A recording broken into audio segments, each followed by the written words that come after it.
Hi there, my YouTube friend. How are you? I am Tracy of Tracy's Fancy, and today I'm coming to you, bringing you all the details, and it's a lot, on this finish that I've got here behind me. Look at this amazing buffet. It was so much fun to create and very out of the box for me. Now listen, I usually paint bold finishes with lots and lots of color, but I usually lean more to like the reds and the pinks and the teals and the greens. I have never in the history of Tracy's Fancy ever painted with primary colors, just primary colors, and of course a little touch of black and white. So my client asked me to do a rainbow finish without being blatantly rainbow, and to use all the colors of the rainbow on a very, very large size Jacobean buffet, of which I had painted this buffet before in a very earthy, natural, floral finish. But the piece fit what she needed and wanted, and that piece was still available, so I repainted it. I painted over it, and I never imagined I'd be doing like this Andy Warhol-ish finish. So it was really out of the box for me. So I want you to know that. I want to be completely open and honest with you and tell you that sometimes you need to be willing to step outside of your comfort zone so that you can grow a little bit. Because guess what I learned?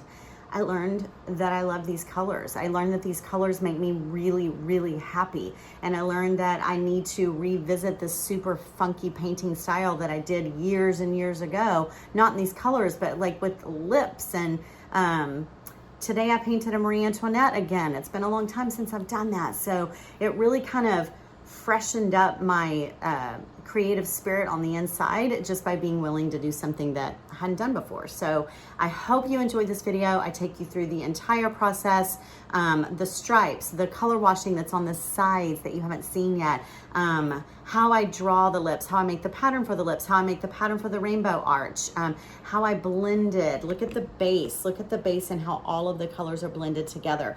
I show you exactly how I do that as well. I hope you enjoy it. And if you're new to Tracy's Fancy, don't forget to push that subscribe button, like and follow. We're here every single Sunday with a new YouTube video to carry you through a new project. All right, have a fabulous day. Thank you. I wanted to pop on real quick and show you my client's inspiration photo. Now, this is a very pieced together look that she's got here, but this is a buffet. She wants some sort of Andy Warhol squared off lips painted on the front of the buffet, and she wanted black and white stripes. So as you can see, black and white stripe here, looky there. We are well on our way to this look.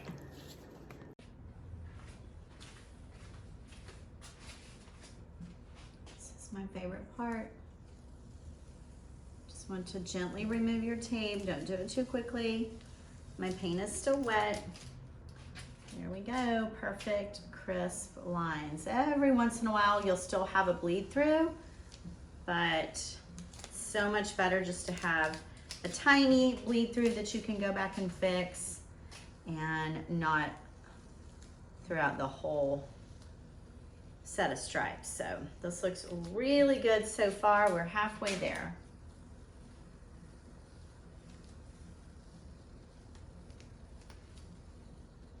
I always pull gently just in case I have any paint that wants to lift it all. I'm prepared for it and I can see it, but I do not. My paint looks great. Perfect stripes so far. Perfection.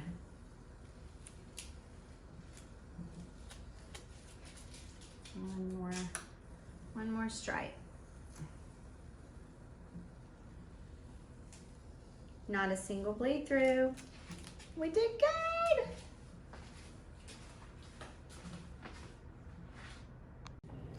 All right, so what you're seeing here, as I had mentioned, this piece had been painted prior. So what I've done just to sort of level the playing field is to cover over the artwork that was done on the doors and the drawers. I've used Dixie Belle Boss Gray Primer here, and now I am starting to draw out the design that will be on the front of the drawers.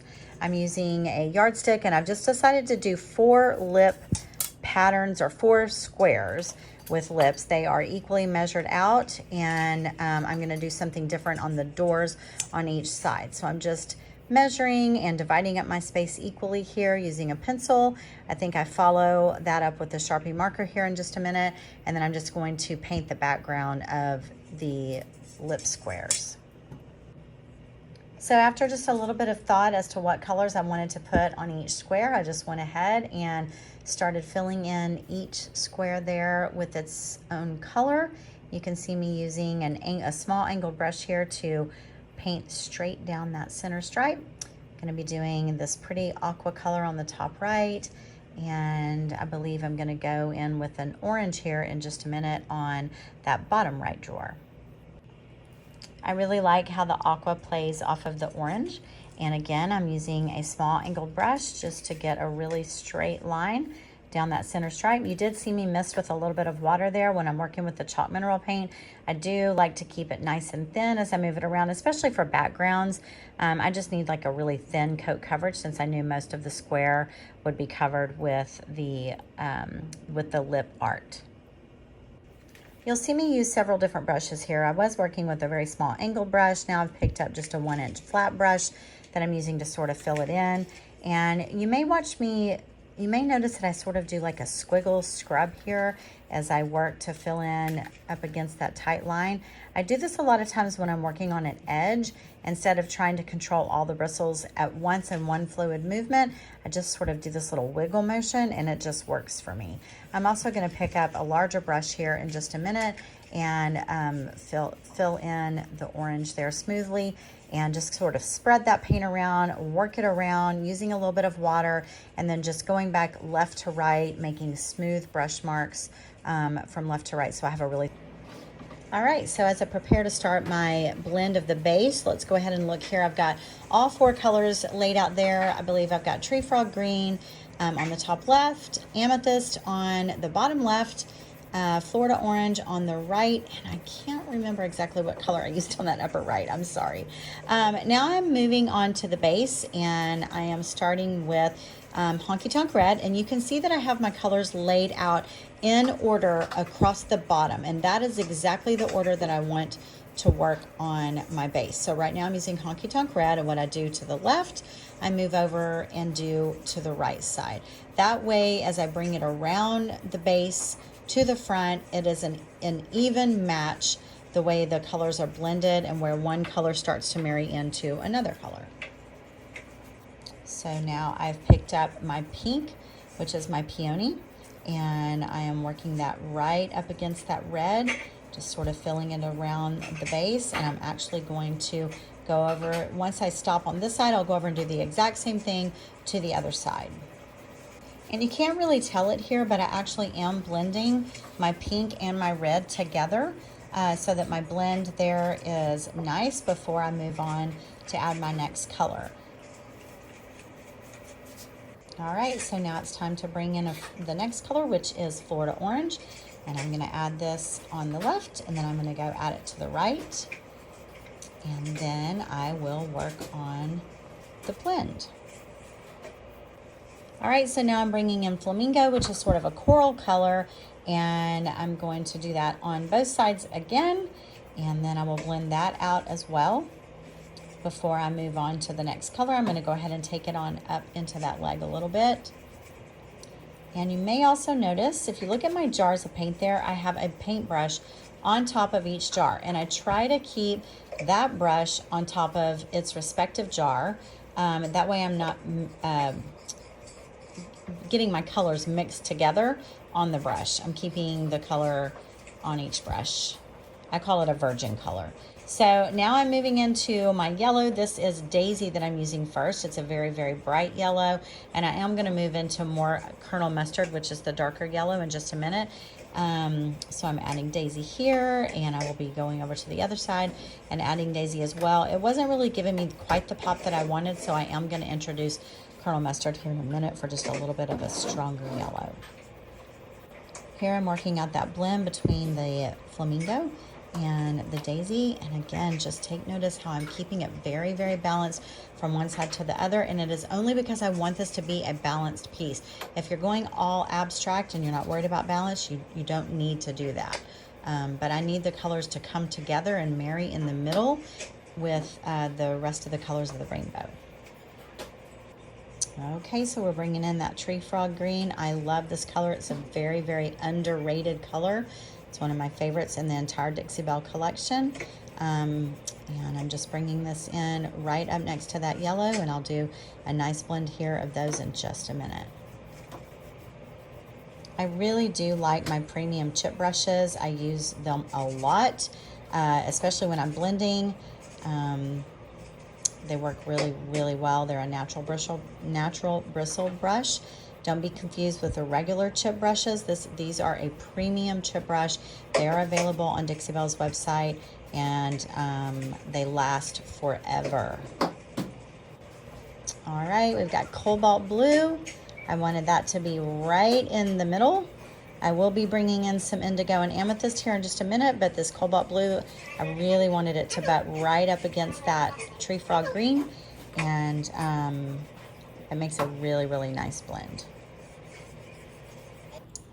Okay, well, I didn't video when I added the amethyst and the indigo, but the base is finished and I absolutely love it. So now it's time to work on these Jacobean legs. So I'm picked up my peony again, and I am bringing peony up this Jacobean leg here on the right. I'll do the same thing here in just a minute on the left, but I'm going to go ahead and add my honky tonk red to the top of the leg as well. So I just fill in the top part of that leg all the way up to the pink. You'll see I stop right at the top of the pink, and then once I get the red covered, I'll start working that pink down, the red down into the pink.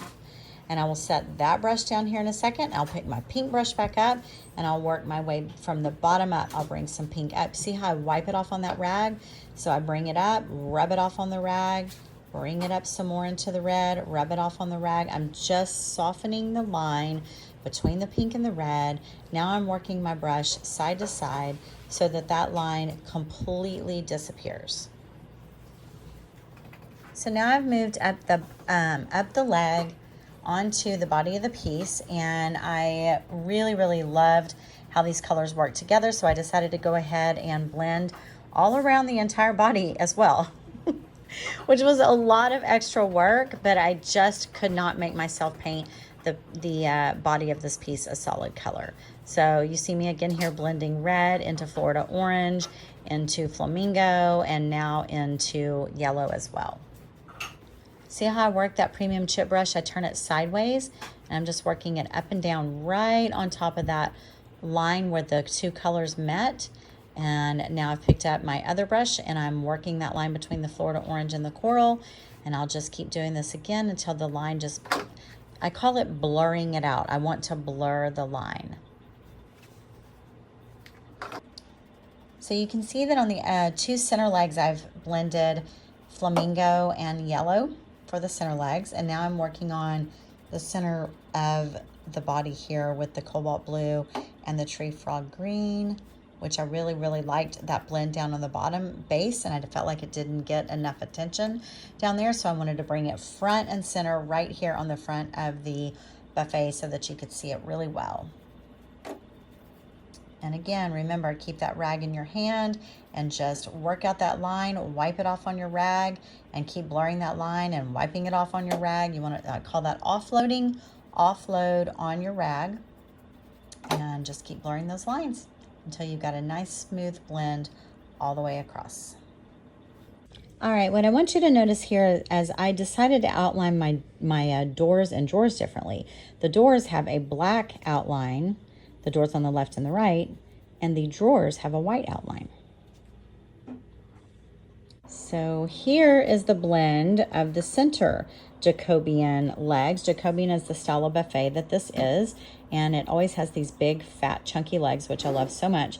So I just added flamingo, and I'm going to bring that up into yellow, which I chose to use the Colonel Mustard because it definitely gives me a lot better yellow on this piece than the daisy. So I'm dipping into my yellow, painting the entire upper leg in yellow, bringing it all the way down to the flamingo, but not into the flamingo yet, just down to it.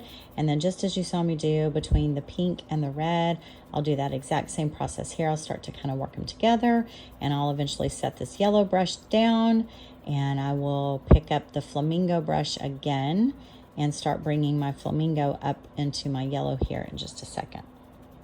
All right, there's that black outlined door on the left. I am giving it a beautiful fresh white coat for me to paint the rainbow on. I'm using my flat medium brush right now, which is one of my favorite brushes. And all right, it's time to make a pattern. I'm just using some white freezer paper that I have. I am gonna make a rainbow pattern here by just folding my paper in half, and then I'm going to trace out an arch, which you can see here. I've already traced it and I've cut it. I'm making the second one now, for one for each door. I'm just tracing around my arch on the paper.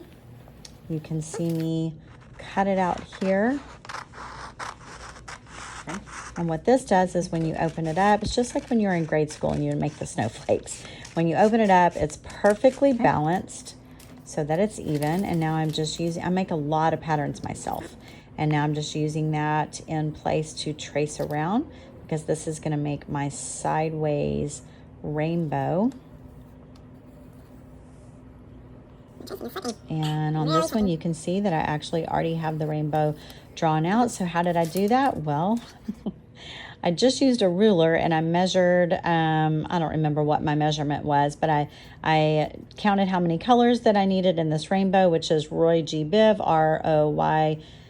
ROYGBIV, stands for all the colors of the rainbow. And I am just hand drawing it.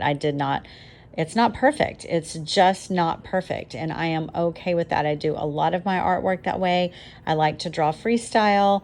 And here I am showing you how I actually did bring the stripe around to the side, because I thought that I was going to bring my rainbow around to the side. But I actually changed plans later, which is okay too. And now I'm going to start filling in my rainbow. Starting with the outside stripe, I'm using Honky Tonk Red. Every color that's on the dresser right now, you'll see me put on this rainbow. So far, we've got red, orange, yellow, and green. Honky Tonk Red, Florida Orange, Daisy, Tree Frog Green. Now we've moved on to Cobalt Blue. Isn't it already looking so fun? And we don't even have the funky lips on there yet, but I think it already looks so cool. Did anyone notice that I have lips on my shirt? I dressed for the part for this painting day. All right, the rainbow is almost done, and it's time for my favorite part. We are about to get funky with some water. Moving over to the other side, I'm gonna spray the entire thing down. The rainbow is dry. Spray it down, and now I'm just adding with my watercolor brush, I'm adding some fluff chalk mineral paint up at the top, and then I just spray my brush, get it nice and wet, and just keep adding a little bit more chalk paint and spraying it with the water and just letting that chalk paint start to run down over that rainbow. Why did I do this? I felt like the rainbow was too harsh. I felt like it needed to be softened just a little bit. And so I decided to just make some rain over the rainbow. Now I am using a cloth here to catch my drips. I don't want it to drip over my black border or down onto the buffet. I want it to stay inside that rainbow picture. And as you can see, I'm pretty happy with it. Speaking of water and drips, look at that. Let me show you how I did that. So I have an underlayer here of stripes. So I just painted random stripes in an underlayer. I actually used a large brush to do this that we won't talk about yet, but I have multiple colors that I just put on all at once. I let that dry completely, and now I'm gonna hide them. So I'm hiding them with the color Amethyst, but I want to re-expose them, but not fully. So you do this by letting your undercolor dry, put your amethyst on top, or whatever color you want to use on the top. And then you want to spray this down with water.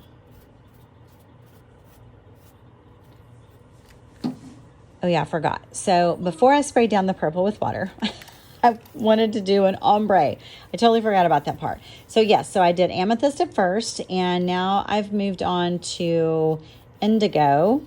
So I'm adding indigo as my second layer. It does not need to be a perfect blend. It doesn't need to be a perfect stroke because I know that I'm going to wash this off. So the last part is cobalt blue. So I'm covering up the stripes with the bottom color, which is cobalt blue.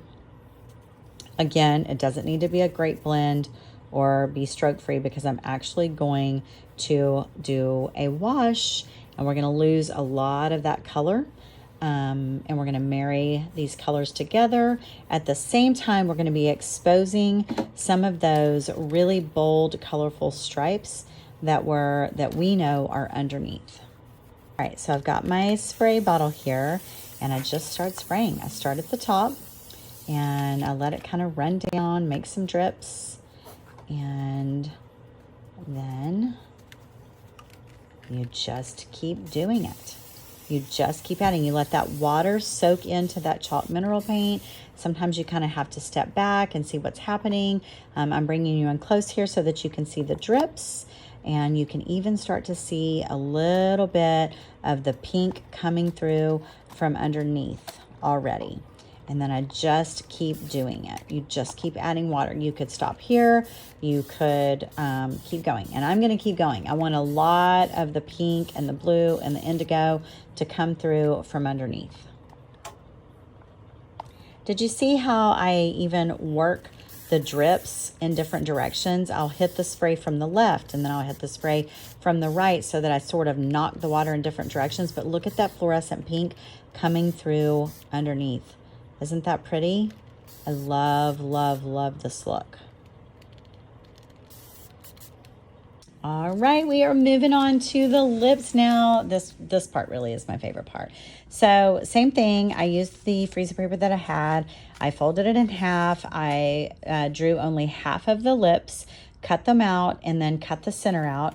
And then I'm using that one single pattern. I'm just gonna move it around to all 4 squares and trace it out with a pencil, and then I will also trace it out. I will then cover my pencil with Sharpie.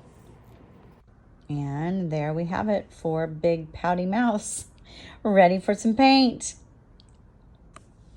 I decided to paint the insides of the mouth first. There's actually going to be teeth covering most of this, but I went ahead and filled that in with black on all 4 of the pieces. That way I can paint my teeth first, and then I will come in and paint my lips on top of that.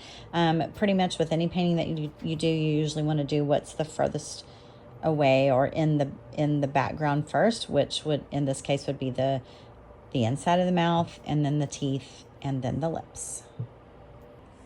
All right, so now I start adding lip color, again, just using artist brushes. This is really exactly like the rainbow, just it's no different really than coloring in a coloring book. Just getting my base coat color on before I start doing trying to make the lips a little more lifelike. Not really, it's more of a pop art style, but I will be adding depth and highlighting to them as well. Okay, so don't be confused. I did tell you I was going to do the teeth first, and I did the purple lips first. But that's when I realized I need to do the teeth before I paint the lips. So I just went ahead and drew out all of my teeth on all of the lips. And I'm going to go ahead and do the teeth of the purple mouth next. But on all of the other ones, I went ahead and did the teeth first.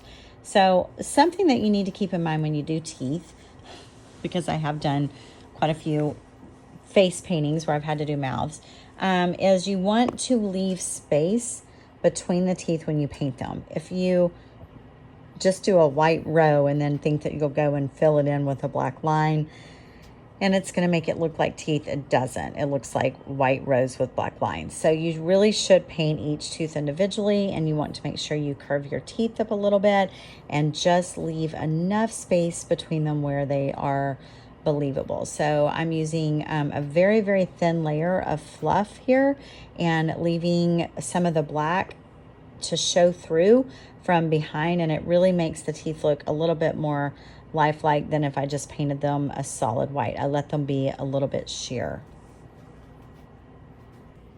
So here you see that I'm going in and adding a little bit of shadowing around the outside of the lips. I just take a little bit of black and add to each color. The red is already shadowed. I'm shadowing the purple right now. And now I'm highlighting. So I started out by adding black to the outer part of the lips, and then now I'm coming in and doing my highlights with some cotton on a brush and adding highlights. The red ones are already completely highlighted. You can see that there. See how much more subtle they are. But the lavender looks like it's got white stripes on it, but you just add the white and then you add a little bit more of the lavender to it and just continue to work that in until it's much more subtle. And you can see on the left, the pink and the aqua lips aren't done at all. And so you'll be able to see the difference between the red and the purple and how they actually have a little bit of a lifelike quality to them versus the very flat looking lip color on the left there. And there we go, you guys. Do you love it? I love it so much. I cannot wait to hear what you think. I love the colors. I love the blending. I love the lips. I love the new large glass knobs. I love the rainbows and the water drips and the side water wash. I think it is so stunning and such a feature piece, and I am just so excited that my client came to me and asked for this look. It is something I hope I get an opportunity to do more of, and I hope that you learned a lot from it and that you will have the courage to step out of your comfort zone and create something just as wild and crazy as this.